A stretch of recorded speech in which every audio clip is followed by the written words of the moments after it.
Hey hi friends, welcome back in my new video. आप सबके लिए सीएमए सक्सेस स्टोरी है मेरे पास, और मेरे साथ है इशिता भाटिया। इशिता बेसिकली दिल्ली से बिलोंग करती हैं और अभी इन्होंने जून 2024 अटेम्प्ट में सीएमए क्वालिफाई किया है। आईटीसी होटल्स में इनका कैंपस सिलेक्शन हुआ है और with a good package like more than 12 LPA का पैकेज कैंपस में ऑफर हुआ है। एंड सुनते हैं इशिता की स्टोरी। सो कैसे हो आप इशिता? मैं ठीक हूँ sir. So very like good.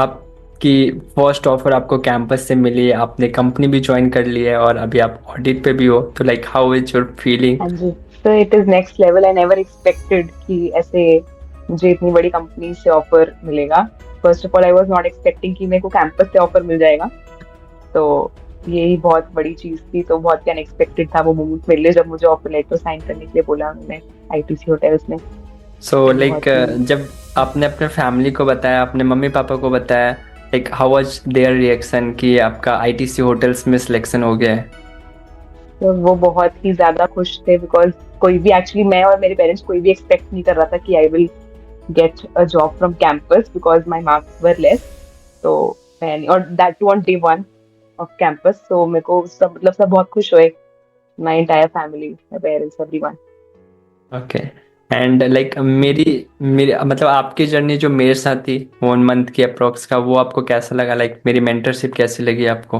तो sir honestly it was like कि जैसे जब तक हम सीएमए कर रहे हैं, जब तक हम अपने एग्जाम्स के लिए प्रिपेयर कर रहे हैं, तब तक हम एक बार स्टूडेंट है।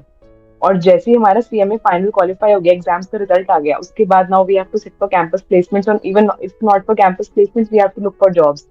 तो अब स्टूडेंट से हमें प्रोफेशनल बनना है, तो वो जो एक ट्रांजिशन फेज है ना, उसमें गाइडेंस बहुत जरूरी है मेरे अकॉर्डिंग।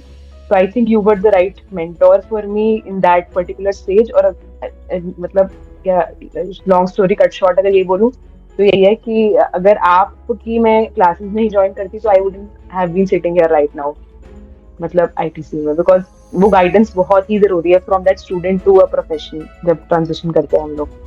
तो ये है, मुझे आपकी क्लासेस में जो आपके नोट्स थे और स्पेशली द जीडी सेशन और जो आपकी गेस्ट स्पीकर वाले सेशंस होते थे, मोटिवेशनल सेशंस, वो कि मेरे को तो ऐसे ये था कि मेरे तो मार्क्स बहुत कम है, रैंक भी नहीं है, तो जॉब मिलेगी या नहीं मिलेगी पता नहीं, ऑफ कैंपस भी पता नहीं मिलेगी नहीं मिलेगी पता नहीं। तो वो सब काफी हेल्प करा, काफी चीजें। एक्चुअली मेरा थॉट यही रहता है कि यार जब आपने मुझे सोचा हुआ कि मैं रोहन सर को मैं ज्वाइन करूँगी या किया किया आपने, तो लाइक कुछ थॉट्स के साथ आप आए होगे, और मैं ट्राई करता हूँ जितना मैं बेस्ट कर सकूँ अपने साइड से सारे स्टूडेंट्स के लिए, अपनी कम्युनिटी के लिए। वो मैंने अपने साइड से किया, आपने भी एफर्ट किया, और जिसका रीज़न है कि आप वहाँ पे हो, दैट्स द हाँ रीज़न। जी। सो लाइक एक चीज़ और मैं पूछना चाहूँगा, जिस दिन आपका रिजल्ट आया, आप सीएमए बने, वो दिन हाँ और जी। उससे पहले की रात आपके लिए कैसी थी? तो उससे पहले की रात ऐसी थी कि मुझे उससे पहले वाली रात में बिल्कुल एक सेकंड भी नींद नहीं आई थी, बिकॉज मुझे पता था कि early morning result will be declared. Although मैं थोड़ा कॉन्फिडेंट, कुछ कहीं ना कहीं कॉन्फिडेंट थी कि मेरा हो जाएगा, क्योंकि मेरे एग्जाम्स अच्छे हुए थे। बट कहीं ना कहीं होता है ना कि नहीं हुआ अच्छा, क्या पता, पता नहीं क्या होगा। तो पूरी रात I could not sleep for a single second. जब सुबह रिजल्ट आया I was happy for 1 second, another second वो हैप्पीनेस खत्म हो गई जब मैंने देखा कि सिर्फ 400 मार्क्स, क्योंकि मैंने ज्यादा मार्क्स एक्सपेक्ट किए थे अपने लिए। पर बट ठीक है, एवरीबडी वाज लाइक कि क्लियर हो गया, चलो ठीक है, मार्क्स डोंट मैटर, ऐसे कोई बात नहीं। तो फिर तब मुझे लगा, फिर मैंने आपको वेरी नेक्स्ट डे कॉल किया था कि सर मेरा क्या होगा, क्योंकि मेरे तो 400 नंबर है, यू रिमेम्बर सर।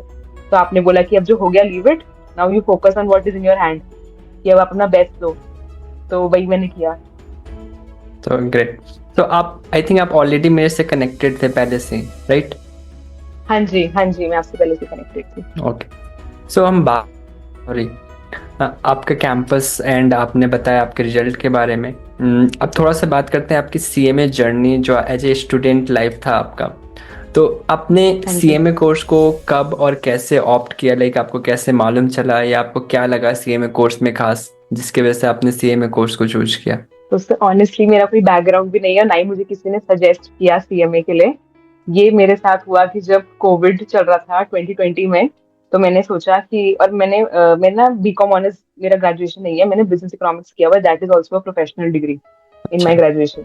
हम्म। सो मैंने कभी नहीं सोचा था कि मेरे को सीए या सीएमए कुछ करना है। तो जब कोविड चल रहा था तो मैंने सोचा कि my graduation will be over next year, अब मुझे इसके बाद क्या करना है, एमबीए तो अभी मैंने सोचा नहीं है करने का, तो मुझे कुछ तो प्रोफेशनल डिग्री करनी है। तो मुझे क्या करना चाहिए। तो मैंने जब सीएमए के बारे में खुद रिसर्च किया, यूट्यूब पे काफी सारी वीडियोस देखी, खुद अपनी रिसर्च करी, किसी से बात ही नहीं करी बिकॉज कोई था ही नहीं आज सच गाइडेंस के लिए ना। थोड़ा सा यूट्यूब रेफर करके जितना मैं मटेरियल गैदर कर पाई, अपने रिसोर्सेज अपना सब कुछ मैंने फिर वो किया। फिर मैंने दिसंबर 20 में फाउंडेशन दिया, फिर दिसंबर 21 में intermediate both groups first attempt, and then मैंने ओएनजीसी विदेश ज्वाइन किया अपनी इंडस्ट्रियल ट्रेनिंग के लिए, एंड देन फिर मैंने जून 24 में अपने फाइनल्स दिए। Great. Everything was first attempt throughout. So आपका इंटर फाइनल दोनों फर्स्ट अटेम्प्ट था, आपने अपनी ओएनजीसी विदेश हाँ से जी। ट्रेनिंग की। अच्छा, एक चीज़ और, लाइक कुछ स्टूडेंट्स ये सोचते हैं कि फर्स्ट अटेम्प्ट में बच्चे क्वालिफाई किए हैं तो उनका तो जॉब हो ही जाएगा, बट रियलिटी ऐसा होता नहीं है, क्योंकि आपके साथ आप अकेले नहीं होते, बहुत सारे स्टूडेंट फर्स्ट अटेम्प्ट वाले भी होते हैं, बहुत सारे स्टूडेंट रैंकर भी होते हैं। And even like for first attempt में आपने क्वालिफाई करने के लिए आपने काफ़ी सारे हार्ड वर्क किया होगा, बैक एंड पे वर्क किया होगा खुद के ऊपर। तो लाइक आपकी स्टडी प्लानिंग क्या रहती थी, आप कितने घंटे आप टाइम देते थे स्टडी के लिए, और किस तरीके से आपने ट्रेनिंग के साथ अपनी स्टडी को भी मैनेज किया? तो ट्रेनिंग के साथ तो एक्चुअली क्या था कि मेरे को मैंने पहले से सोचा था कि I will go for both groups. Single group का कभी मेरा था ही नहीं माइंड में। तो बोथ ग्रुप्स का क्योंकि मेरा था, तो मैं ऑफिस से कभी कभी सुबह उठ के कभी मैं पढ़ती थी, और अगर सुबह नहीं किया तो शाम को आके मैं पढ़ लेती थी। ऑफिस में तो टाइम नहीं मिलता था, ऑफिस में बिकॉज अच्छा खासा हमें काम मिलता था करने के लिए, जो हमारी की हेल्प हुई, हम अच्छा काम से हम काम सीख गए। और फिर उसके बाद जब मैंने नवंबर 23 में ओएनजीसी मेरा टेन्योर खत्म हो गया, एंड उसके बाद मैंने पूरा प्रिपेयर किया, तो उसके बाद तो पूरा everything full day and night I was studying only till May to give my exams in June. तो तब तक तो मैं पूरा पढ़ी हुई थी, तो इट वाज ओनली मतलब I don't know like how many hours वाला, because I was only studying only for the exam and doing nothing else. Okay, so you given your complete time only for study, so that's good. Yes, So because I was not working. yeah, definitely. तो it means जो भी students इस video को देख रहे हैं, अगर आप चाहते हो कि आप एग्जाम को फर्स्ट अटेम्प्ट में पास करो, तो आपको भी इसी तरह की तरह ये नहीं सोचना होगा कि आपने कितने घंटे पढ़े। आपको सुबह से लेकर शाम तक आप जितने घंटे भी आप पढ़ सकते हो, आपको अपनी स्टडी के लिए देना है। अच्छा, आपका रिवीजन प्लान कैसे रहता था? आप एक बार, दो बार, कितनी बार आपने रिवीजन किया? तो मैंने ऑलमोस्ट 3 times रिविजन किया, like 2 times full everything covered all the subjects, twice done, and third time my like it was only selective topics, जो टॉपिक्स मुझे लगता है very important for from exam point of view, and जो मेरे I think मुझे लगता है मेरे वीक है, तो मैंने थर्ड टाइम सिर्फ उनको टच किया फॉर थर्ड रिविजन, बाकी सेकंड रिविजन ये। और I made my own notes, because ऐसा होता है ना कि जीएसटी के we have all the stuff, you will not make notes because it is theory, but you have to make even for law. This is my view point कि आपको जब तक, दिस इज माय परसेप्शन कि जब तक I will not write down with my hand, I will not be able to retain. So I don't write everything but key points, ठीक है, तो I remember in the exam की, ठीक है मुझे याद है, तो सो वैसे दैट्स मैंने गुड। किया। अच्छा, लाइक कुछ स्टूडेंट्स हैं जिनकी लाइक थ्योरेटिकल टॉपिक्स वीक होते हैं, तो आप उनके लिए आप क्या सजेस्ट करना चाहोगे? कैसे थ्योरी में वो अपने आप को अच्छा कर सकते हैं? क्या अप्रोच को वो फॉलो करना चाहिए? आपने अपनी जर्नी में क्या अप्रोच फॉलो किया थ्योरेटिकल टॉपिक्स के लिए? तो मैंने थ्योरेटिकल टॉपिक्स के लिए यही अप्रोच फॉलो किया जो मैंने अभी बताया कि लॉ के लिए और जीएसटी के लिए कि प्योरली थ्योरी है और लॉ है। तो आपको मेरे व्यू पॉइंट यही है कि मैंने उसको क्या किया कि suppose I am reading for example one topic, so I will just summarise it in my own words, and अगर if it is a 10 line topic I will write it only in 1 or 2 lines, and just कि मेरे को पूरा याद हो गया कि ठीक है, और मैं I will write it down. When I write it down with my hand I am able to retain better. I think बहुत सारे लोग ऐसे होता है कि जब तक आप की पॉइंट्स अपने हाथ से खुद लिखो ना, तो आप उसी को पढ़ो तो वो आपको ज्यादा अच्छे से रिटेन होता है। कि बुक में तो है ही, आपको समझ भी आ रहा है, बट आप उसको रिटेन नहीं कर पा रहे। ओके। अच्छा, एक और क्वेश्चन है, लाइक आप स्टूडेंट्स को क्यों सजेस्ट करोगे कि उन्हें एमएनसीज में या फिर पीएसयूज में इंटर्नशिप के लिए जाना चाहिए? जैसे आपका इंटर्नशिप पीएसयू से था, आपने ओएनजीसी विदेश से अपनी ट्रेनिंग की है, तो क्या एडवांटेज मिलता है अगर कोई स्टूडेंट्स पीएसयू से जाके ट्रेनिंग करता है तो? ठीक है, तो सर पीएसयू से या किसी आप एमएनसी से ट्रेनिंग करोगे तो फर्स्ट ऑफ ऑल आपको बहुत ही अच्छा एक्सपोजर मिलता है उस पर्टिकुलर इंडस्ट्री का। जैसे I was in ONGC, I got अच्छा exposure of oil and gas industry. तो एक तो ये हो गया। दूसरा है कि आपको पूरा ऑफिस का एटमॉस्फेयर पता चलता है, आपको कल्चर चलता है कि कैसे काम होता है, और आपको नॉट ओनली काम बट यू गेट ये overall development of your self कि how to speak, how to talk in front of people and how to represent yourself, how to share your views, how to express yourself। ऐसे ये सब आपको overall exposure मिलता है सब चीजों का, ठीक है। और आपको अपनी प्रैक्टिकल एप्लीकेबिलिटी समझ आती है, जो हम पढ़ रहे हैं उसको हम एक्चुअली एक इंडस्ट्री कैसे यूज कर रहे हैं, कैसे अप्लाई हो रहा है वो सब चीजें। तो ये इसलिए मुझे लगता है कि आपको सब सारी चीजों का ओवरऑल एक्सपोजर मिलता है अगर आप एक ऑर्गेनाइजेशन ज्वाइन करते हो। थैंक्स। सो आपने काफ़ी कुछ अपने जर्नी के बारे में बताया, आप कुछ और टिप्स एंड सजेशंस स्टूडेंट्स को देना चाहते हो अपनी जर्नी से?